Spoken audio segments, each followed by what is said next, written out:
Olá, meu nome é Lucas, este é o Diário de Leitura e no vídeo de hoje eu vou comentar sobre esse livro incrível que, assim, muito provavelmente vai integrar a minha lista com as melhores leituras de 2022, que é Joias de Família, da Zulmira Ribeiro Tavares.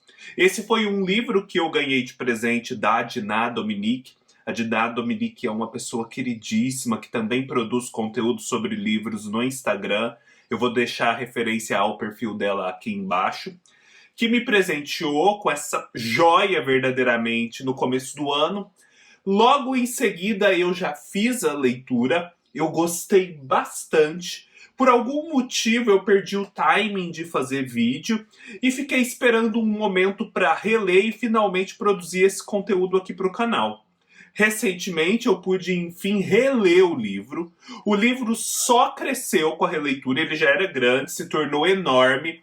E agora eu venho compartilhar um pouco dessa experiência com vocês, porque esse é aquele tipo de livro que com certeza não pode ficar esquecido nas prateleiras das livrarias e das bibliotecas. A Zulmira Ribeiro Tavares é essa senhora que vocês podem ver aqui, infelizmente falecida há alguns anos, uma grande escritora paulista, alguém que ganhou vários prêmios ao longo da sua carreira, foi publicada pela Companhia das Letras, inclusive esse livro é da Companhia das Letras, e esse aqui em específico, de 1990, em 1991, ano do meu aniversário, ganhou o prêmio Jabuti de melhor autor e melhor romance, e ganhou com muito merecimento. O que é essa história então?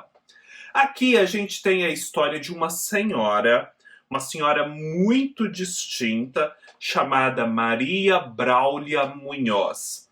Ela vive num apartamento no 9º andar de um prédio de pessoas ricas ali no Itaim Bibi. E ela começa um dia recebendo para o almoço o seu sobrinho. Esse sobrinho, por parte do seu falecido esposo, o juiz Munhoz, e logo a gente vai chegar até ele, presta serviços a essa tia, administrando o seu patrimônio, com vistas a ter uma herança no futuro, e já no presente ele recebe alguma recompensa por conta disso.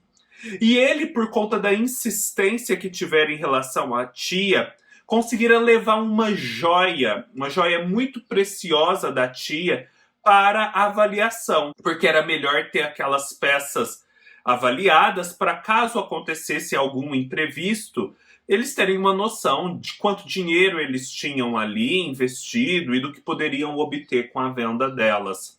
Essa é uma peça muito especial, é um rubi sangue de pombo, como eles dizem, originado do Sri Lanka.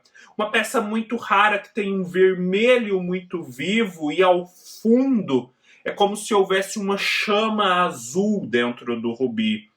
Era uma peça celebradíssima e que teria sido dada a Maria Braulia quando ela se noivou com o juiz Munhoz. A Maria Braulia vinha de uma família muito rica de São Paulo. E esse juiz Munhoz era um rapaz em ascensão social. Ele trazia para aquela família a aura do seu título de juiz, mas a verdade é que ele não era tão rico assim. Mas para impressionar e dizer que aquele casamento seria assim vantajoso, ele presenteou a moça com esse sangue de pombo. E todos ficaram muito impressionados, muito assim satisfeitos com aquilo, porque era uma pedra deslumbrante.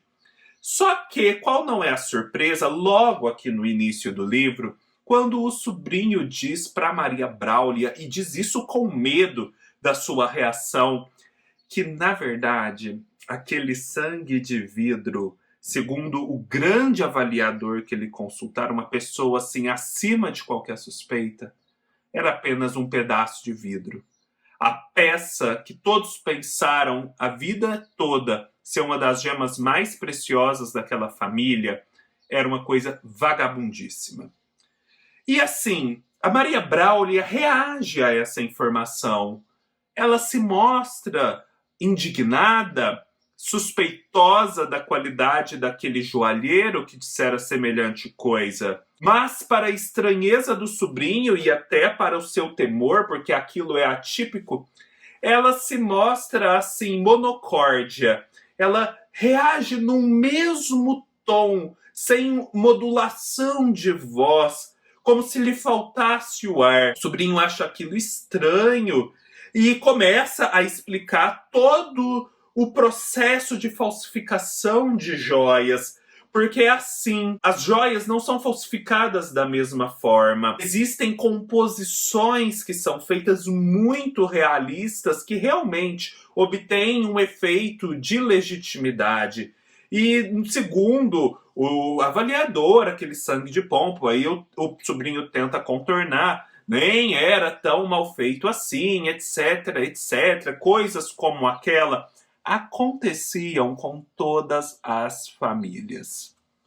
E assim, essa cena transcorre num ambiente íntimo, em que a Zulmira Ribeiro Tavares vai detalhando cada ponto, cada movimento, cada gesto, de um modo assim muito próximo, e a gente vai entendendo a partir desses detalhes uma dinâmica maior a respeito da vida daquela mulher, da sua biografia. Tudo bem, isso acontece, esse sobrinho meio interesseiro vai embora, e aí a partir desse ponto nós passamos a acompanhar o restante do dia da Maria Braulio, ali mesmo naquele apartamento, mexendo nas suas coisas, mexendo nas suas outras joias, até chegar ao anoitecer. E entre um gesto e outro, entre um movimento e outro, porque é tudo muito simples, não são grandes acontecimentos, a gente tem assim uns flashbacks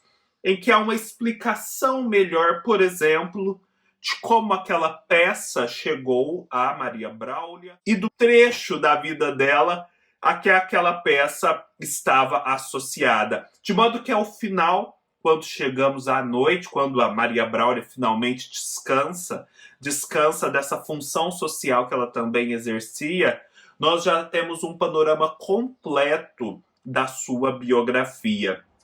E é muito interessante, e isso eu vou contar porque está bem no começo do livro, a gente já fica sabendo logo de cara que aquela peça, que agora era dita falsa, na verdade já tivera uma experiência, digamos assim, com a falsidade.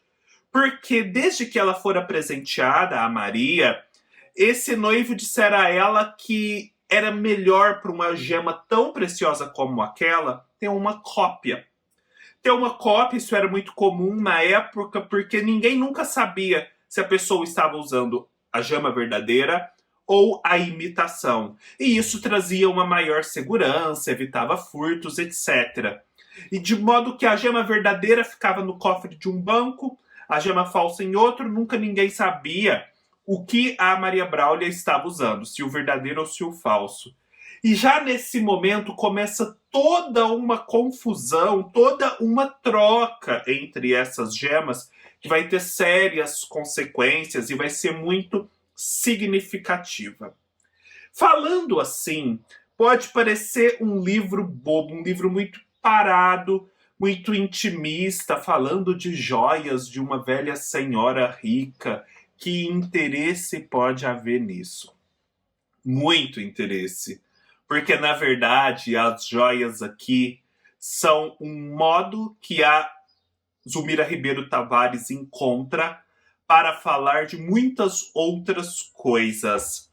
É o modo que a Zulmira encontra para contar a história da Maria Braulio, contar a história de uma velha senhora rica de São Paulo, numa São Paulo em que nas famílias ricas, na alta sociedade, o que mais vale são as aparências, em que nem tudo o que reluz, para usar um clichê agora, nem tudo o que reluz é ouro.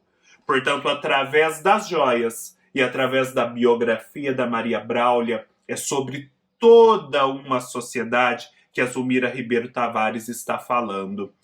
E ela é extremamente precisa no uso das palavras. todas as descrições, todas as palavras, todas mesmo, gente, porque é um livro pequeno, você consegue sustentar sua atenção e perceber isso. Tudo aqui cumpre uma função muito nítida no conjunto da narrativa. Nada sobra. É tudo muito, muito, muito exato mesmo. E a Zulmira é extremamente ácida, extremamente sarcástica.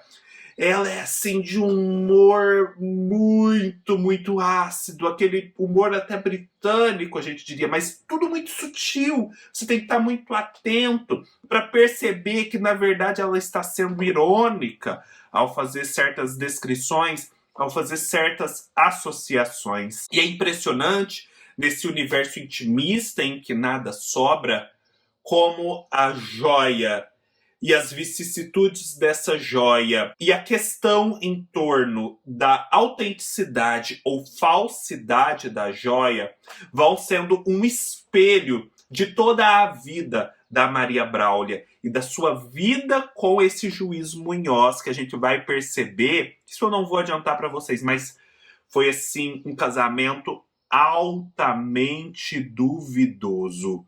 E em determinado momento, uma outra joia vai surgir. Esta sim, uma joia verdadeira. Mas por conta aí das suas características, ela vai conduzir a vida da Maria Braulio para um outro rumo. E tem tudo a ver com as características da joia verdadeira, o rumo que a vida toma, ao passo que essa joia duvidosa também tem tudo a ver com essa primeira fase da vida da Maria Braulio. O próprio livro é estruturado como se fosse uma gema preciosa, lapidada, porque você vai percebendo, né, nessas analogias, nesses espelhamentos, nesses paralelismos de objetos e vidas, a própria simetria de uma gema lapidada e tudo aquilo que nela há de brilho, que há de fosco, que há de nítido e que há, sim, de brilhante que cega os olhos e confunde. É um livro muito bem executado, é um livro magnífico. Vão com essa ideia para o livro de que é uma joia e de que aqui tudo espelha tudo. É como se fosse também um caleidoscópio. Você consegue associar tudo a tudo e no final tudo está contando uma mesma história. Fica a dica. Espero que vocês possam fazer essa leitura. Deixem aqui nos comentários se já fizeram e o que acharam. Deem um like se gostaram desse vídeo. Se inscrevam no canal se estão chegando agora. Embaixo eu deixo o link para comprar esse livro na Amazon. Se você fizer a compra deste ou de outros produtos através do link, você colabora com o canal. Aqui embaixo também há uma referência para a minha página no Apoia-se, caso você deseje se tornar um parceiro. Nos vemos numa próxima oportunidade. Até mais.